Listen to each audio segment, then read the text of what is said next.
এক জ্বলন্ত মরুভূমির মাঝে একটি ছোট্ট পাখি বাস করত।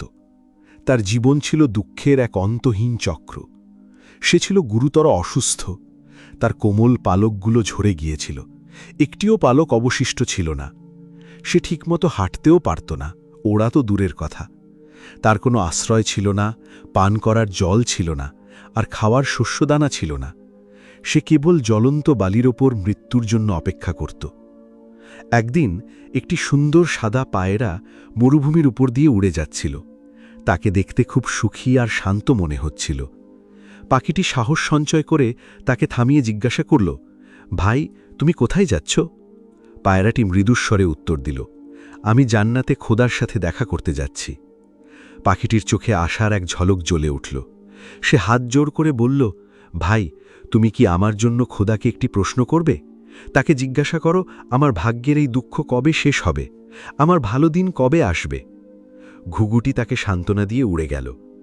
ঘুঘুটি যখন জান্নাতে পৌঁছে ফেরেশতাকে পাখিটির অবস্থার কথা বলল, তখন ফেরেশতা তার বইয়ের দিকে তাকিয়ে দুঃখের সাথে বললেন, খোদা এর ভাগ্যে আরও 10 বছরের কষ্ট লিখে রেখেছেন, একে আরও বেশি কষ্ট পেতে হবে। ঘুঘুটির খুব খারাপ লাগল।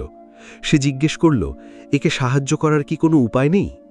ফেরেশতা হেসে একটি গোপন কথা বললেন, একটি উপায় হল একে বলা সবকিছু নিয়ে অভিযোগ করা বন্ধ করতে, দেখতে শুরু করতে যে পৃথিবীর অন্য অনেকের চেয়ে এর যা আছে তা কতটা ভালো। প্রতি মুহূর্তে তার শুধু একটাই কথা বলার প্রয়োজন ছিল, হে খোদা, এই অবস্থাতেও আমাকে অন্যদের চেয়ে ভালো রাখার জন্য তোমাকে ধন্যবাদ। ঘুঘুটি ফিরে এসে খোদার এই বার্তাটি পাখিটির কাছে পৌঁছে দিল। পাখিটি সিদ্ধান্ত নিল যে সে আর তার ভাগ্যকে অভিশাপ দেবে না।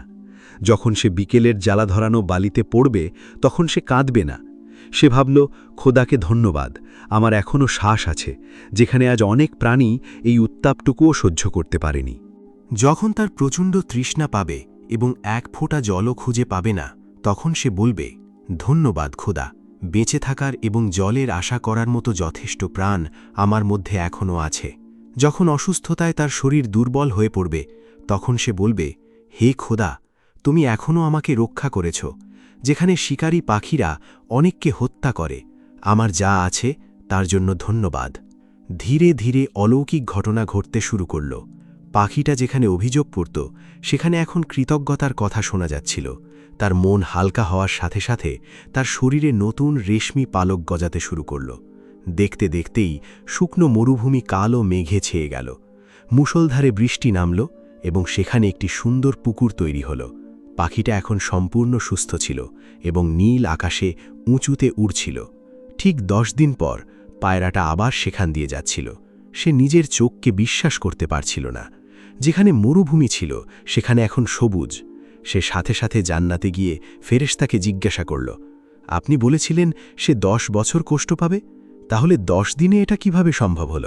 ফেরেশতা গম্ভীর স্বরে উত্তর দিলেন, হ্যাঁ, তার 10 বছরের কষ্টের ভাগ্য নির্ধারিত ছিল, কিন্তু যখন সে অন্যদের তুলনায় নিজের আশীর্বাদ দেখতে শুরু করল, তখন তার কৃতজ্ঞতা তার কর্মের বোঝা পুড়িয়ে দিল। অভিযোগ জীবনকে ভারাক্রান্ত করে, আর ধন্যবাদ জ্ঞাপন জীবনকে হালকা করে। তিনি তার চিন্তাভাবনা বদলে নিজের ভাগ্য পরিবর্তন করেছেন।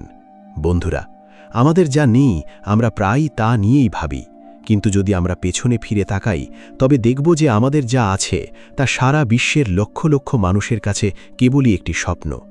আজ থেকে আপনার দুর্বলতা নয়, বরং আপনার শক্তিগুলো গণনা করা শুরু করুন।